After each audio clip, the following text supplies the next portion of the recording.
Hello everyone, Talianne Farrell here from Bored of It. Today we're going to be discussing the much talked about and much praised game Beyond the Sun. Beyond the Sun appears to have become a critical darling and a fast favourite in many households. In Beyond the Sun, you'll take on the role of a civilization or a corporation or even a cult, and you'll attempt to take humanity beyond the sun. And you'll be colonising new systems and hopefully become the biggest new empire in the galaxy.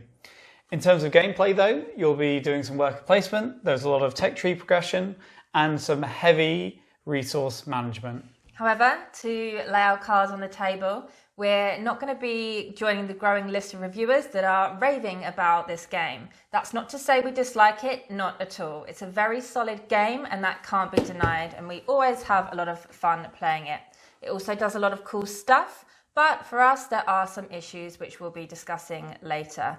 Anyway, before we get into the discussion, we'll give you an overview of how the game works.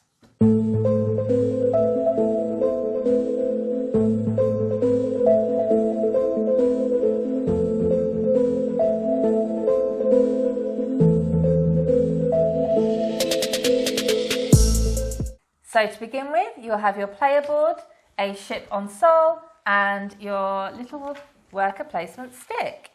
Each turn has 3 phases. In the first phase, you'll move your marker to a worker placement space and take the action. In the second phase, you'll either produce 1 resource or you can trade resources into others.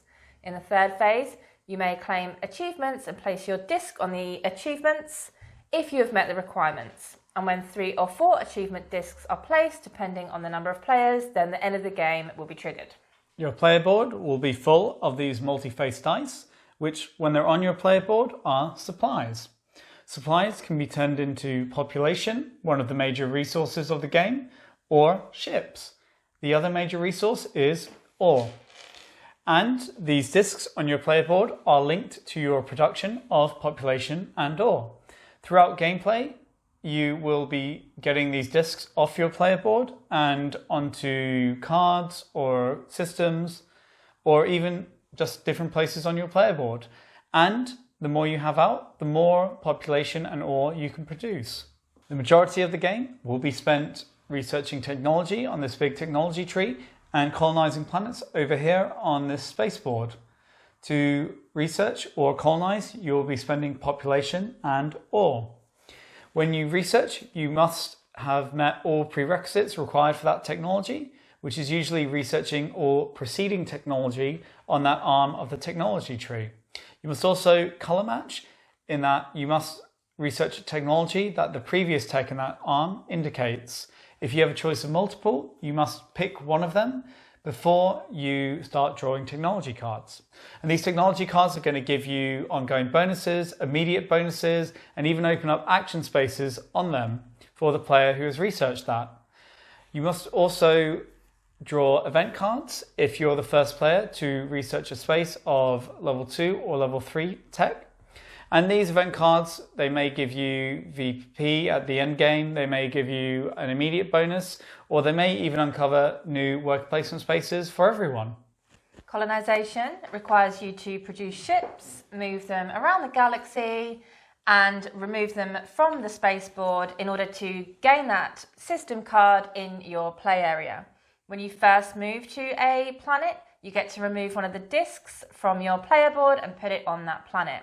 When you colonize that planet, you can remove a second disc, place it there, and also the cards are worth VP. So let's start with the good. Beyond the Sun is a terrific resource management game. We love that the cubes are both population and ships. It's very clever design. It actively pushes you to research tech, which makes you discard population, or colonize planets, which makes you lose ships, just to get them back again, to then produce them all over again. And all the systems interlink masterfully in Beyond the Sun.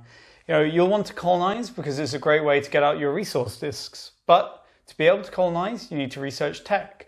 But in researching technology, you'll then discover that or end up with ships that are stronger and can move further, meaning you can colonize better planets quicker, which then means you'll end up with more resources because you'll get more discs out, which then means you can research higher level tech that costs more resources. And the thing is that you never see where one system ends and another begins. It's just a really well-designed cycle. It's also cool how diverse this game becomes by how it uses a few simple mechanisms: ships, resource balancing, tech cards, and planet cards. The way these all mix together makes the game a lot more variable than you'd expect. It's also a lovely game to teach and very easy to pick up. We were actually both beat by a friend on his first game, despite us being quite experienced at it, so that's always a good sign of intuitive design. We think Beyond the Sun will appeal to a lot of different people with varying levels of board game experience. But unfortunately, this simple core is the downfall of Beyond the Sun for us. It just got repetitive quick. This is a game I played for the first time, and I turned around and went, that was good, I enjoyed that. But I don't know how many times I want to play it again. And that's not a good sign of a game that you'd spend this much money on and in a competitive setting. We like the tech cards in principle. They're interesting, diverse, and always provide a good dilemma of which one to pick. It's really fun to research them and see what you're going to get, but absolutely gutting when an opponent researches one that would be perfect for you down a tech tree that you never researched. It's also really cool that they have thematic titles, which insinuate what technologies and challenges humanity might face in the future. However, there are limited technology cards, and even after a few plays, this becomes an issue. If you only used new technology cards each time you played, you'd still be seeing technology cards you'd seen before in your third game. And there are limited systems in Beyond the Sun, which means there's kind of limited actions available to the players. So yeah, you might have a totally different arm of level 2, level 3 tech, but it doesn't really shake up the gameplay game to game. And essentially, the bottom line is this repetitiveness is making the game a bit boring to us. And this is true as well of the system cards and the event cards. And as an example, and I know it's a bit more bad luck than the game's fault, but the game is still at fault because of a lack of variability. 3 games in a row, we had the same event card. And this event card has you put a level 4 tech up here, and anyone can research it, no prerequisites. So 3 games in a row, we got the same event card. 3 games in a row, we drew the same level 4 tech to put up here. And speaking of level 4 tech, they're a bit limp, because you spent all game researching and trying to get a level 4 tech. It should be a culmination of your efforts and research. It's even an achievement you can claim to bring about the end of the game. And then it's just disappointing. You get a card that tells you get 6 VP at game end, or gain a VP for each automation you've done. And I'm not actually criticizing this mechanistically. I understand why it's been done, and I think it's fine. It's just that it feels anticlimactic because you've done all this work and you feel like you're going to be getting a game-breaking power, especially because the level 3 technologies are very powerful. And then you just get told you're getting 6 VP. But there is a bigger sin of the tech cards. Considering they're likely the most important part of the game, they're poorly designed. The text is so small. Often there is subtext, which is practically microscopic. Honestly, in one game there was a piece of subtext that I thought was a hyphen. It's impossible to read. And it does severely impact the enjoyment of the game, as you'll likely have A, players sitting upside down, and B, players on the other side of the board from important information that is pretty much impossible to read. And it does impact how you play the game. Honestly, at the end of one game we played, you could clearly see a divide down the middle of the board of both our colours because it was easier and more pleasant to only research tech on your side of the board, rather than having to get up every 2 minutes and take a look at the cards on the other side of the board, pick them up, read what it says. It's quite annoying. Bottom line, they should have made the cards and therefore the text bigger and just have them take up more of the board.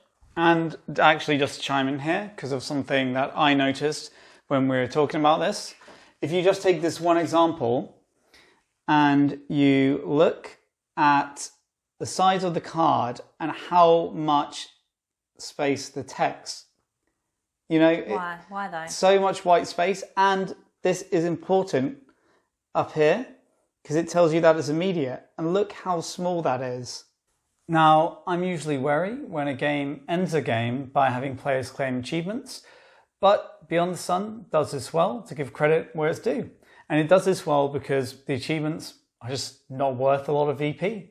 And it's probably actually harmful to go out of your way to do them, which means that the game ends organically and at a natural point for it to end.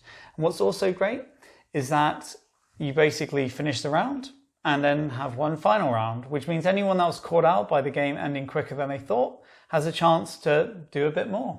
With endgame scoring, we like how any direction you decide to go in is rewarded with VPs, which means that pretty much anything you do in this game is going to get you VPs.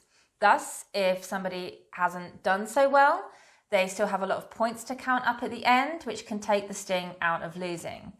Perhaps this is not so great for the environment, but what this game could really do with is something like a score pad, as there's lots of things to count up at the end of the game that you've scored for all over the board.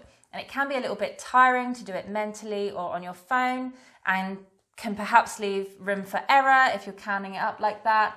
And it makes it difficult to go back and check if you've scored a section correctly. Even a victory points tracker could be better than nothing at all. Agree. Now to change tact, the components and general quality of Beyond the Sun is a bit hit and miss. Just to start with the art direction, I'm not a big fan. I find it pretty bland, but Tally has aspects she likes. Yeah, I'm not a huge fan of the kind of art direction on the player boards or on the tech cards, but I think the background of the board, the art there and on the box is pretty cool.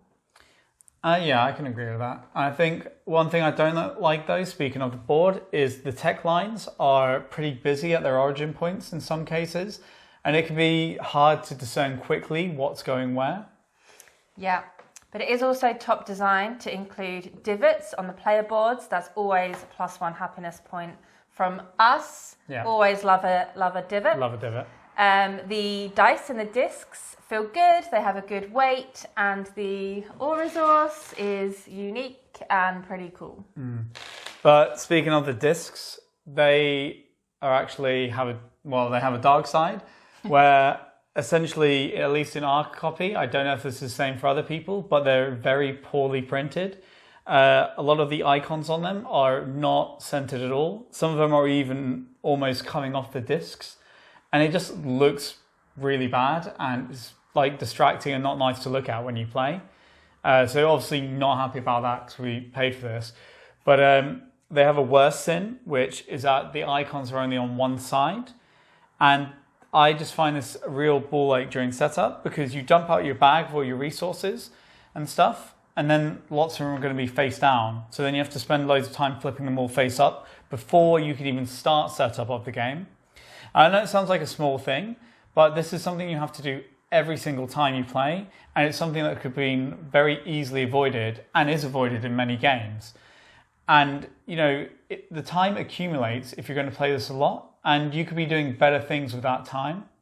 In summary, Beyond the Sun is a very well-designed game that for us is let down by a lack of variety.